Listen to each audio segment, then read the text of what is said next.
How to convert USDC to USDT on MEXC app. Hey guys, in this tutorial, I'm going to show you guys how to do this. So the first thing you're going to have to do is open up the app and make sure that you're logged into your account and your account is verified. Then you want to tap on the bottom right corner on the wallet section.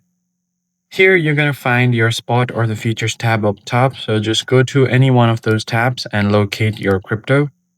And once you have found your USDC, USDT, you could just go ahead and go to the trade tab at the bottom on the center of your screen.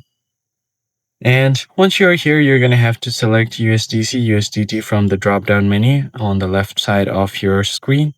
Once you've selected that, you want to click on buy. And here you can buy USDC. And on the sell tab, you are going to have to search for USDC, USDT on the top. So if you head over to the sell tab, you're going to get an option to sell USDC. And then once you buy it, you're going to have an option to buy USDT. So that's how you basically convert your USDC to USDT on MEXC. If you found the tutorial helpful, hit the like button below and subscribe, and I'll catch you guys on the next one.